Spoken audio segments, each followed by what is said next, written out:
तलाक के बाद फिर मिले योगेश ट्रेन की जनरल बोगी में बर्थ सीट पर सोया हुआ था। गाड़ी रुक कर वापस चली तो अचानक उसकी नजर अपनी तलाकशुदा पत्नी रागिनी पर पड़ी।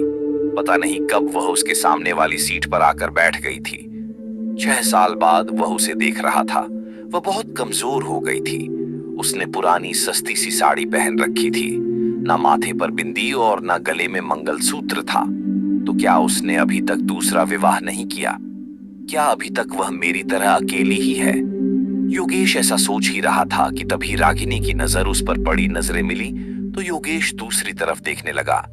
फिर पता नहीं योगेश के दिमाग में क्या आया कि वह सीट से नीचे उतर आया और रागिनी के पास बैठे लड़के से कहा कि वह ऊपर वाली सीट पर चला जाए।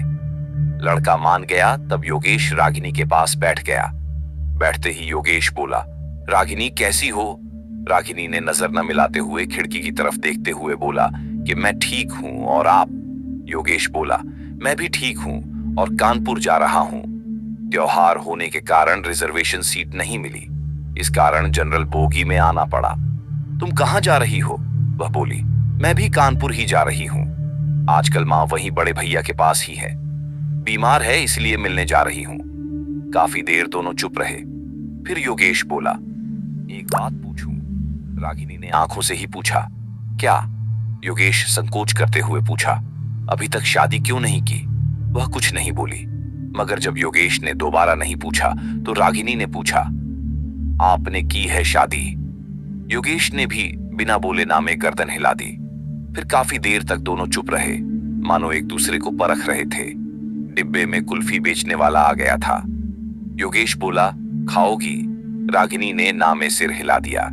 योगेश ने रिक्वेस्ट करते हुए फिर पूछा, खा लो यार, तुम्हारे साथ मैं भी खा लूंगा। जानता हूं तुम्हारी सबसे बड़ी कमजोरी कुल्फी है।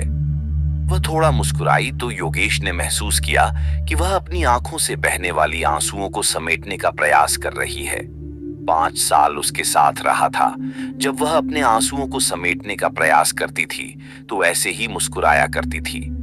योगेश दूसरी तरफ देखने लगा तो रागिनी चुपके से अपनी आंसुओं को पोंछने लगी। फिर वह सहज होकर बोली, एक शर्त पर खाऊंगी। योगेश बोला, क्या शर्त है? तो रागिनी बोली, पैसे मैं दूंगी। योगेश कुछ नहीं बोला। फिर रागिनी ने 2 कुल्फियां खरीद ली और एक कुल्फी योगेश को देते हुए बोली, अब मैं भी कमाने लगी हूं। एक प्राइवेट स्कूल में पढ़ाती हूं। महीने के 10,000 मिलते हैं। कुल्फी खाते हुए योगेश बोला, तलाक के समय कोर्ट के आदेश पर मैं तुम्हें 30 लाख रुपए दे तो रहा था। अगर ले लेती तो अपना स्कूल खोल लेती। जबकि तुम बहुत स्वाभिमानी हो। इस जमाने में पैसे के बिना कुछ नहीं होता। वह हंसकर बोली, अगर ले लेती तो अपनी जमीर को क्या जवाब देती? तो ये जमीर रोज कहता कि जिसे छोड़कर आई हो उसी के सहारे पल रही हो।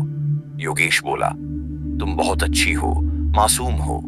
ये एहसास तुमसे तलाक लेने के बाद मुझे हुआ। तुम यकीन नहीं करोगी, मैं बहुत बदल गया हूं। पीना बिल्कुल छोड़ दिया है। गुस्सा बिल्कुल नहीं करता। अब मैं किसी को नीचा दिखाने की कोशिश भी नहीं करता, जो तुम्हें बहुत बुरा लगता था। वो सब बुरी आदतें मैंने छोड़ दी हैं। वह उदास होकर बोली, अब क्या फायदा? जब मैं मना किया करती थी तब आप मेरी एक भी बात नहीं सुनते थे। आपके कारण मैं हमेशा टेंशन में रहती थी। इसी कारण मुझे 2 बार गर्भपात भी हुआ, वरना आज मेरे भी 2 बच्चे होते। एक 8 साल का हो गया होता और दूसरा 6 साल का होता। कहकर वो रो पड़ी। बच्चों की बात पता चली तो योगेश के भी आंखों में आंसू आ गए, लेकिन वह पुरुष था तो आंसुओं को पलकों तक पहुंचने से पहले ही पी गया और बोला, कभी कभी लगता है मैं बहुत बुरा आदमी हूं। कभी रिश्तों की कदर नहीं की, उसी की सजा झेल रहा हूं। आज बिल्कुल अकेला हो गया हूं। अब माँ भी नहीं रही। माँ के न होने पर रागिनी को बड़ा दुख हुआ और बोली, माँ को भली चंगी छोड़कर आई थी, उनको क्या हो गया था? इस बार योगेश भावुकतावश अपने आंसुओं को नहीं रोक पाया और बोला, वो तुम्हें हर दिन याद करती थी। बोलती थी बहू को वापस घर ले आओ। मैं उन्हें कैसे समझाता कि तलाक के बाद बहुएं वापस घर नहीं आती। फिर दोनों के बीच चुप्पी छा गई थी। कानपुर आ गया था। स्टेशन आने वाला था। योगेश बोला, वापस कब जाओगी? रागिनी बोली, आज रात यही रुकूंगी, कल की सुबह की ट्रेन से वापस जाऊंगी। फिर वहीं खड़ी हो गई। योगेश भी खड़ा हो गया और पूछा, कितने बजे वाली ट्रेन से वापस जाओगी? आगे की कहानी अगले भाग में सुने।